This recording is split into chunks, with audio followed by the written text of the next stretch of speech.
쉬운 성경 전도서 8장. 누가 지혜로운 사람인가? 누가 사물의 이치를 깨우쳤는가?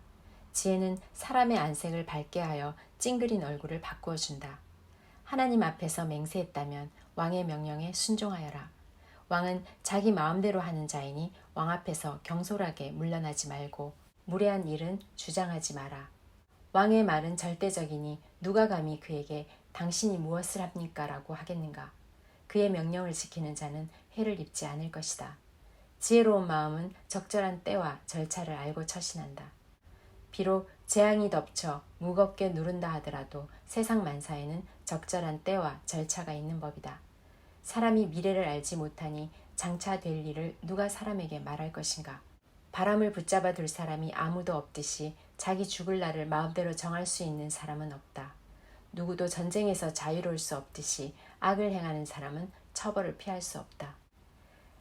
해 아래 되어지는 이 모든 일들에 내 마음을 쏟아 이 모든 것들을 살펴보았다. 사람들은 타인을 조종하려고 하다가 스스로 화를 자초하는 때가 있다. 그런데 나는 악인들이 묻히는 것을 보았다. 그들은 한때 성소에 드나들었던 자들이다. 그들은 성읍에서 악행을 하곤 했으나 사람들은 그들을 칭송하였다. 이건 역시 허무한 일이다. 악한 일을 해도 당장 처벌을 받지 않기 때문에 사람들은 죄를 짓고자 하는 마음을 갖게 된다. 악인은 100번이나 죄를 짓고도 장수할 수 있다. 그러나 내가 알기에 하나님을 경외하고 하나님 앞에서 그분을 섬기는 사람들이 잘 될 것이다. 왜냐하면 악인은 하나님을 섬기지 않기 때문에 형통할 수 없고 그들의 날은 그림자처럼 오래갈 수 없을 것이다.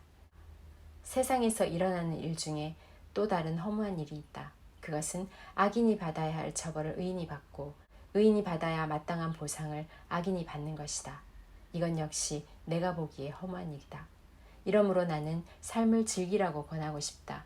왜냐하면 해 아래서 먹고 마시고 만족하는 것보다 더 나은 것이 없기 때문이며 하나님께서 그에게 주신 전 생애 동안 기쁨이 있을 것이기 때문이다.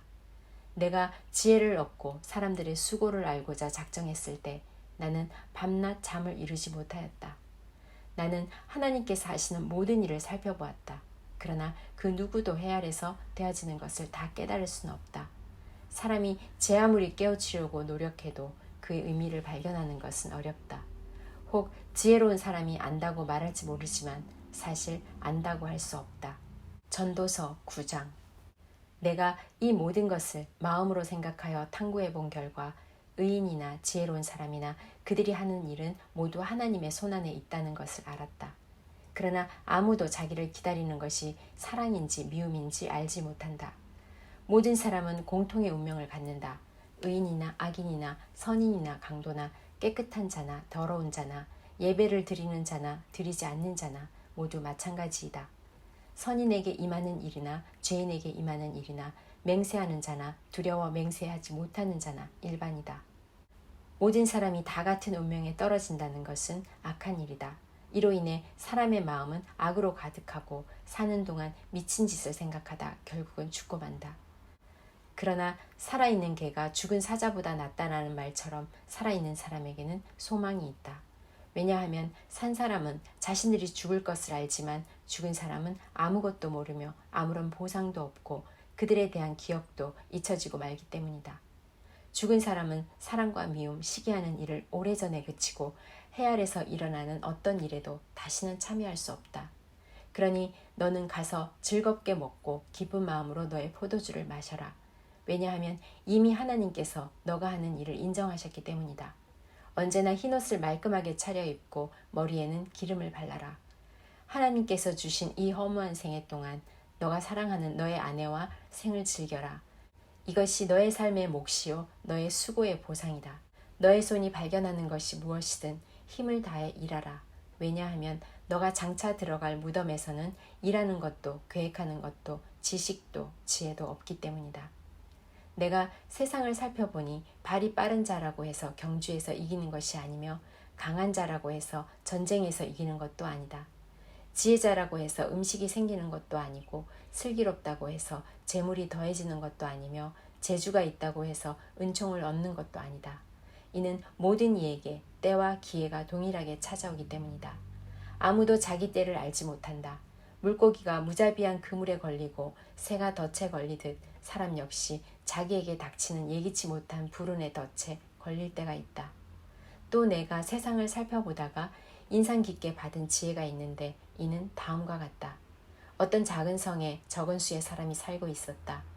그런데 한 번은 어떤 강한 왕이 공격하여 그 도성을 포위하고 거대한 공격용 탑을 설치하였다. 그때 그 도성에는 가난하지만 지혜로운 사람이 살고 있었는데 바로 그 사람이 그의 지혜로 그 도성을 구원하였다. 그런데도 이 가난한 사람을 기억해주는 사람은 없었다. 지혜가 무력보다 강하다고 내가 늘 말했지만 그 가난한 사람의 지혜는 무시되었고 더 이상 이것을 들으려 하지 않았다.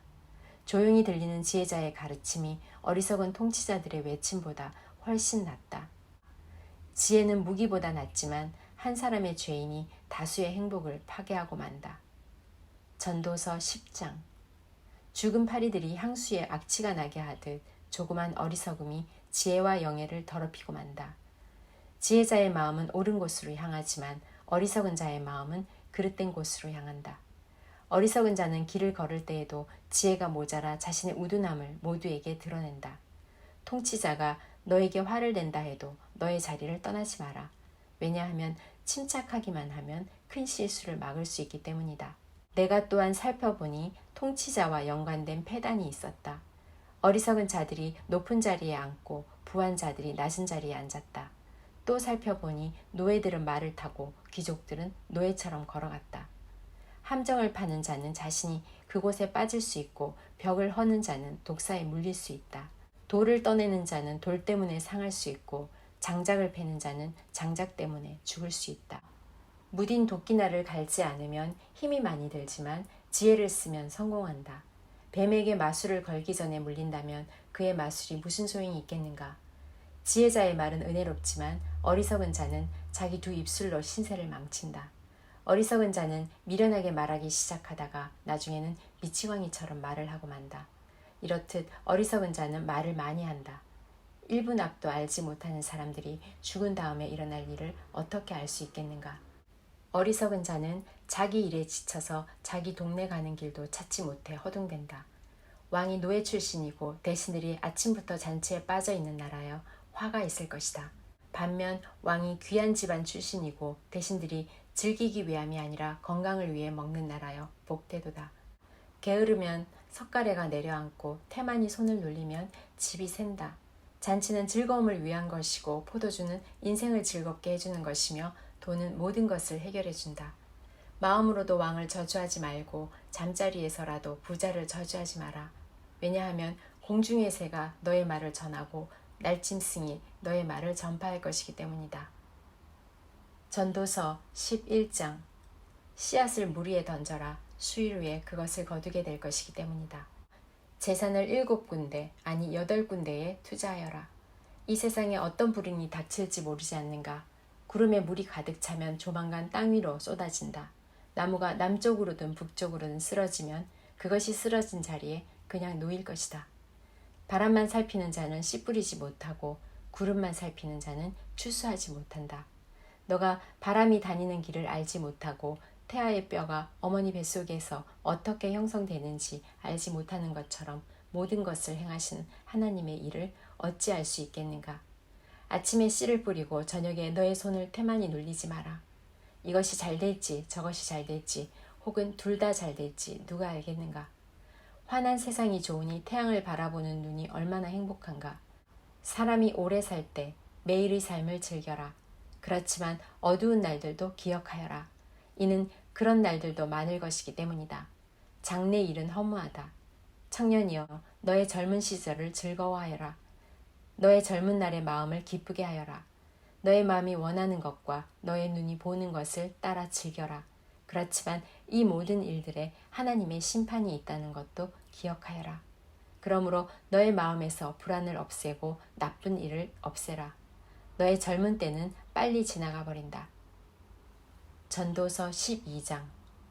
그러므로 너는 너의 젊은 날에 곧 너의 괴로운 날들이 닥치기 전에 이제는 사는 것이 낙이 없구나라고 말할 때가 닥치기 전에 창조주를 기억하여라.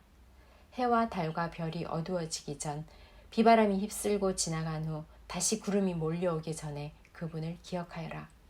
그날이 오면 너를 보호하던 팔도 힘을 잃을 것이며 강한 다리도 약해지고 구부러질 것이며 너의 치아가 다 빠져 씹지 못하게 될 것이며 너의 눈도 희미해질 것이다. 귀도 어두워져서 거리에서 나는 소리도 잘 들리지 않을 것이며 노랫소리도 거의 듣지 못할 것이며 맷돌 소리도 희미해질 것이다. 새가 첫 노래를 부를 때에 너가 깰 것이다. 그때 너는 언덕 오르기를 무서워하고 거리에 나서는 것조차 두려워할 것이다. 살구나무에 꽃이 피고 메뚜기도 다리를 질질 끌 것이며 식욕도 나지 않을 것이다. 너가 영원한 너의 집으로 돌아가면 조문객들이 분주히 길거리를 오갈 것이다. 은줄이 풀리고 금그릇이 깨어지기 전에 물 항아리가 샘 곁에서 깨어지고 두레박근이 우물에서 끊어지기 전에 너는 창조주를 기억하여라. 그때 흙으로 만들어진 인간은 흙으로 돌아가고 그 영은 그것을 주신 하나님께로 돌아간다. 설교자가 외친다. 인생은 정말 허무하다. 세상 만사가 너무 허무하다. 설교자는 지혜롭게 사람들에게 지식을 전달하였다. 또 그는 탐구하고 연구하여 많은 경구들을 만들었다. 설교자는 격려를 주는 말을 탐구하여 찾았다. 그래서 그가 기록한 교훈은 정직하며 진실하다. 지혜자의 교훈은 채찍 같고 그가 수집한 말씀은 잘 박힌 목과 같으니 이는 모두 한 목자의 말씀이다. 내 아들아, 이런 말씀에 더하여 다른 가르침을 주의하라. 책을 쓰는 일은 끝이 없고 공부는 하면 할수록 사람을 피곤하게 만든다. 세상 만사의 결론을 들었으니 하나님을 경외하고 그분의 명령을 지켜라. 이것이 사람이 해야 할 본분이다. 하나님은 선악간의 모든 행위와 남몰래 한 모든 일을 심판하실 것이다.